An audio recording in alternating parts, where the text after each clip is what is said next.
Yo, please explain. What am I looking at?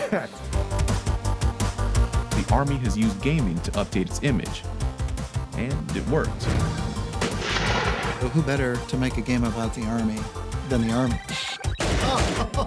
Everyone on the internet kind of looked at it and said, the U.S. Army has an esports team? We want to be where the young adults are today. So if we want to get our message out, we have to be where they are. Kids 15, 16, 17 around there just aren't at the level to be making these types of decisions yet. You're the parent. What are you doing about it? Guess we'll see you online. Good luck. On July 1st, 1973, in the midst of protests against the war in Vietnam, the United States officially ended the military draft. From here on out, the armed forces would have to get people to volunteer. So they started marketing themselves. Now the Army starts you at $288 a month. We've seen John Travolta in a fancy sports car. What are you going to do with that $288? The Marines riffing on King Arthur. The Marines. Navy dudes running on beaches. And even heard a couple catchy tunes. In this episode of Reset, we pick up where we left off with the military's relationship with the video game industry. We'll take a look back at how the Army has used gaming to update its image. Oh my God. We'll meet the soldiers who are streaming their way to this year's recruitment goals, and I'll sit down with the guy who convinced the Pentagon to get into video games. You can do it in the Army.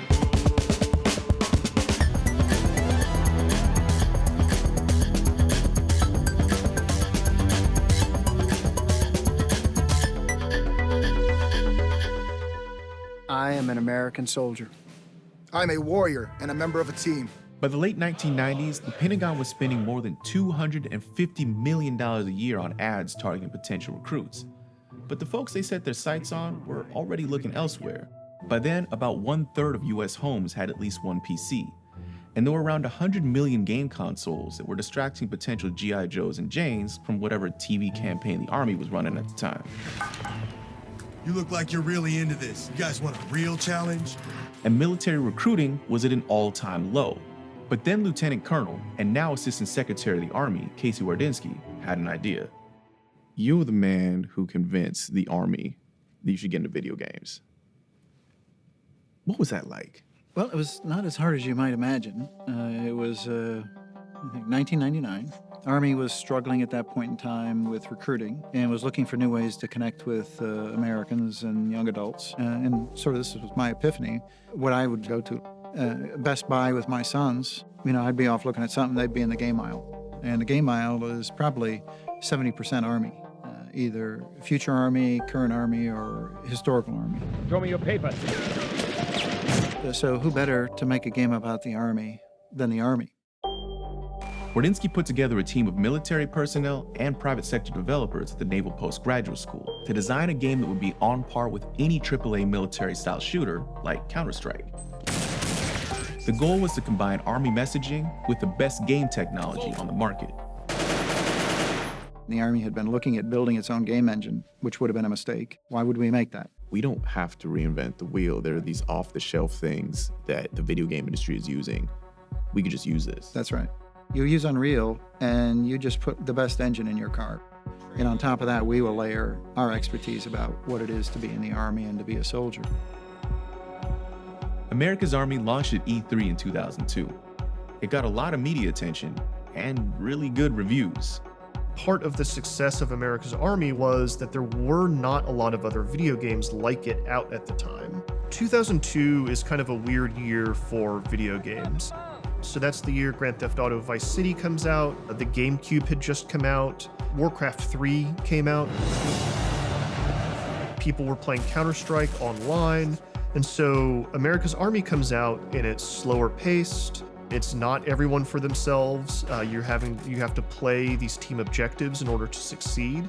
And it's just pretty different from a lot of other first-person shooters that were out and were super popular at the time. Morning, soldier, and welcome to the M16 qualification range. America's Army was different from first-person shooters. First of all, you had to complete basic training before you actually got to the good stuff, or what players would consider the good stuff. You will be tested on your ability to rapidly clear a building occupied by hostile enemies. Through that basic training, which is also where the Army values would supposedly be instilled in you, a lot of gamers, first thing they try to do is like shoot their commander. If you did that in America's Army, there was a punishment you had to sit out for. Ceasefire! Ceasefire! America's Army was designed where the team was very important and Army values were very important. And that was a very new idea. You could do things that were directly opposed to Army values, and you'd end up in a jail cell listening to a guy playing a harmonica, which was pretty boring. Also within the game itself, it was a relatively bloodless environment. If you got shot, there was just a little puff and you sat down for a while. The Army would argue that that was, because it was a game for teenagers, that was not being too graphic. Of course, the flip side of that is that if you're arguing for this game representing Army life, the idea that when you get shot, you just sit down for a little while is highly inaccurate. Because the Army wasn't trying to make money off of this. The goal was to get in front of as many potential recruits as possible. And it worked. So we launched the 4th of July, and I think by August we had 1 million users. And by the time I retired, we were about 20 million users and hundreds of millions of hours of gameplay. It was free to play in an era where free-to-play games were not ubiquitous like they are now. So now you can download Fortnite for free, right? And it has microtransactions inside of it, but back then, in 2002, you didn't just get to download an entire game and play it for free without having to pay anything else. Free also meant you didn't have to ask mom or dad to buy the game, which let the Army bypass parental interference between them and their ultimate targets. Not the 17 or 18-year-olds who are of enlisting age, but the 12 or 13-year-olds who are just starting to think about what they want to be when they grow up. What role does the Army being in the video game space have in recruitment? The recruiting really is a 17-year-old and up affair. But if a child reaches age 17 and the Army or the military was never in their decision space, whatever was in their space, I guess, didn't work out. And now they're looking at the military. They're thinking of it as backup or whatever. It's a backup plan, right? Mm-hmm. And that's great, except world-class organizations aren't sort of strictly composed of backup plan kind of people, right? The Army hasn't released numbers on how many people actually enlisted because of America's Army, but they were hitting recruitment goals pretty consistently throughout the early 2000s, even while in the midst of 2 not-so-popular wars. For only about $7 million, which is basically a rounding error in the Pentagon budget, the Army got in front of millions of valuable eyeballs. And since America's Army's release and the subsequent sequels, video games have come to play an even more important role in the military's recruitment strategy, evolving along with the video game industry itself. Game technology can help us by either providing the foundation America's Army does and the depth that it does, or by providing a communication channel, which is more the esports space. That's right, esports. The Army, like most other branches of the military, has an esports team. Those that rise to the top have the opportunity to represent the U.S. Army esports team abroad at tournaments and conventions. I got to check out one of the gaming trucks they bring to schools and gaming conventions. Yo, please explain. What am I looking at? So it's an adventure semi-truck, 8 total stations, Scorpion-style chairs. They move up and down. You know, each one's got its own speaker set. You know, this entire aesthetic with lighting and everything was actually built in-house. This is out of control, man. Okay, can you walk me through the specs of everything in here? I see a bunch of different machines, but... These are all pre-built PCs, and then an Xbox One X, a PS4 Pro, and then a Nintendo Switch. This is like a straight-up portable LAN party in a truck. Exactly. Wait, so you take this to high schools and colleges? It's always really fun to kind of watch each group come in, kind of just get blown away. Same reaction you just had. They're like, wait a minute, are they for real? But their most important mission is online. Joining the Army obviously is one of the many options you have to do a lot of things in life. You know, some people use it as a stepping stone, and that works too. It's whatever works for you. Coming up, I head to Fort Knox to see what it's like to train with the U.S. Army's esports team. I'm not playing around over here.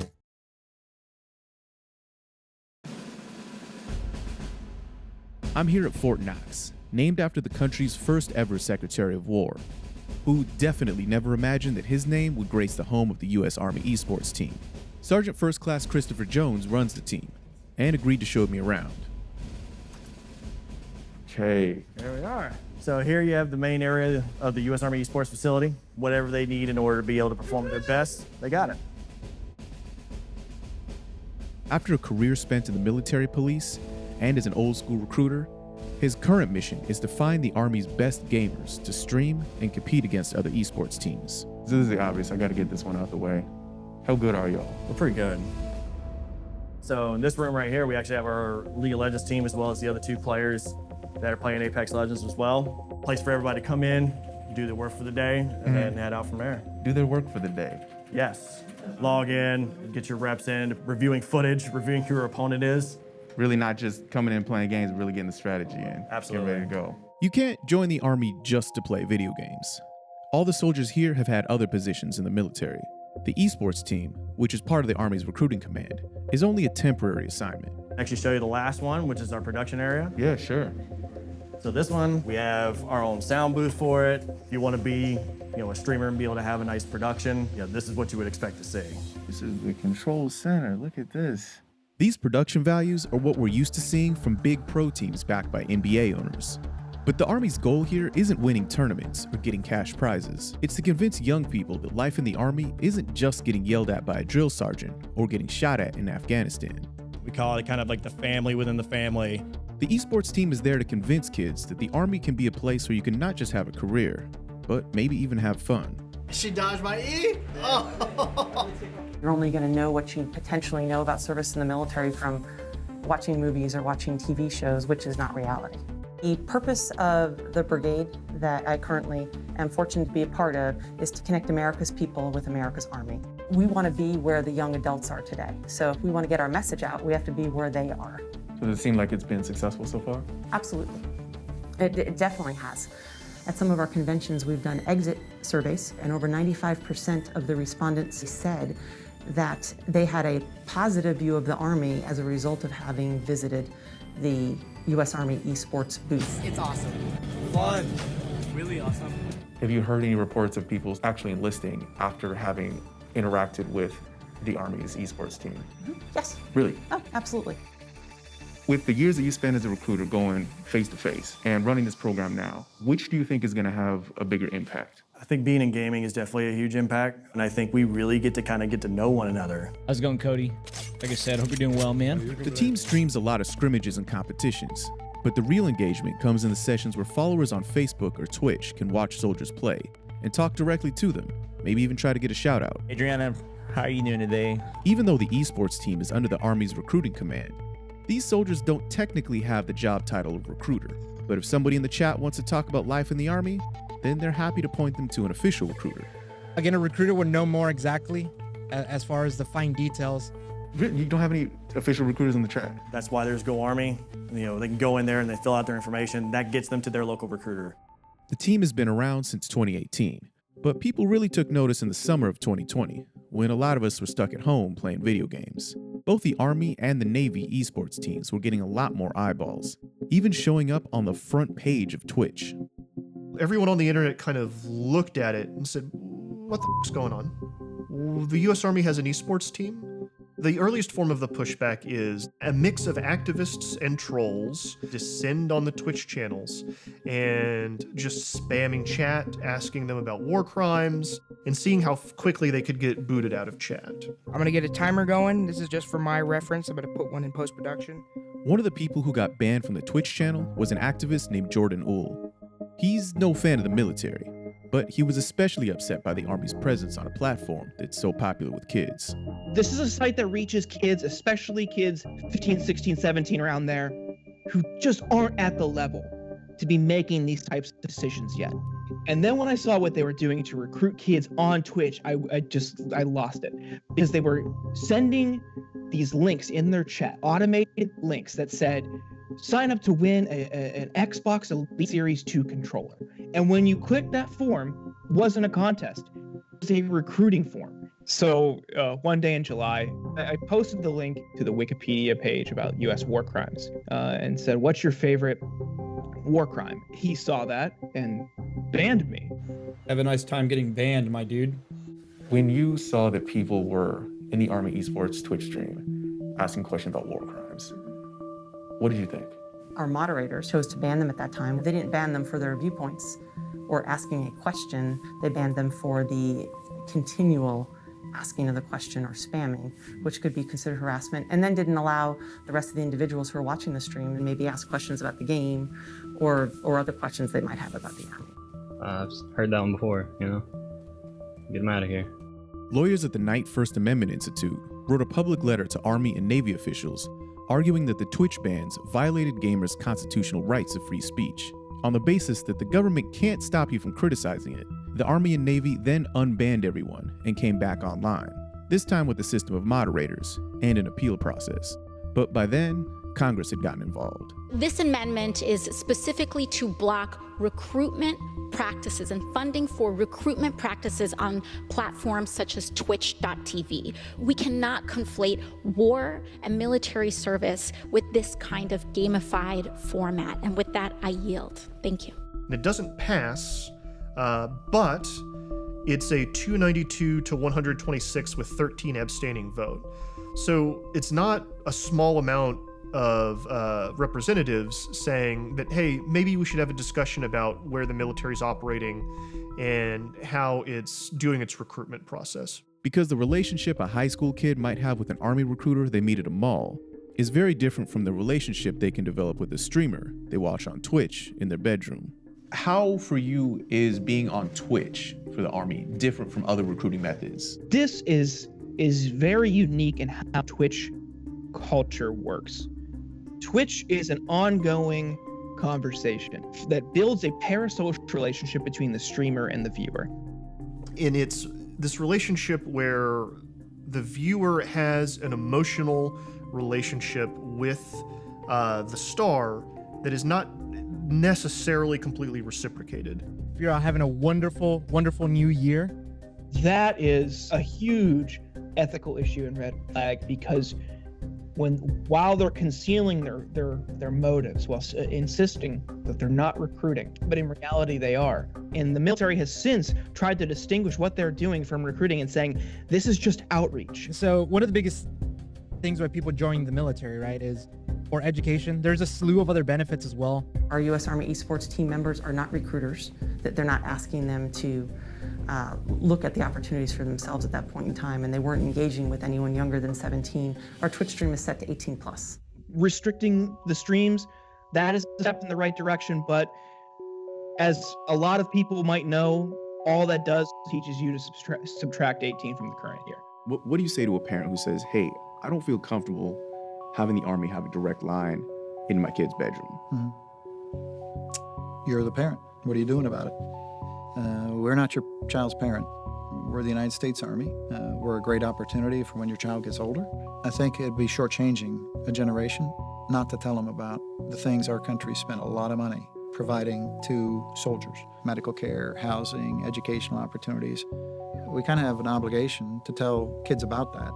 We're going to compete to get you in the Army, right? To acquire your talents and bring you in and develop those, because we want the folks that come in to be very, very successful. Coming up, we get into the controversy around recruiting via game stream. As long as there's places where kids have figured out that their parents can't see what they're doing, the military is going to be trying to figure out what that is and get there.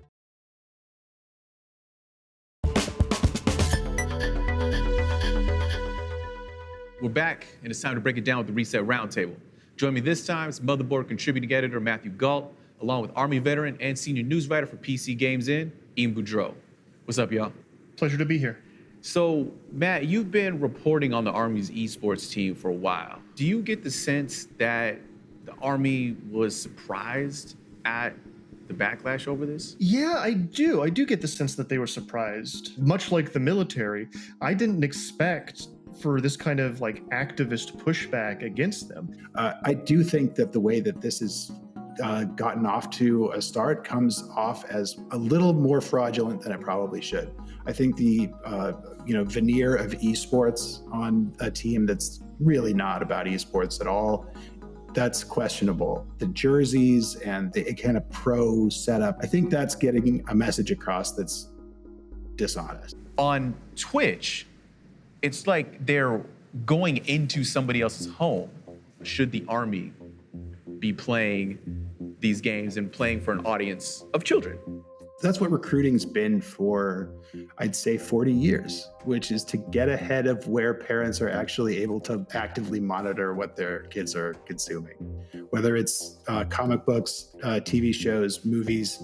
So yeah, as long as there's places where kids have figured out that their parents can't see what they're doing, the military is going to be trying to figure out what that is and get there.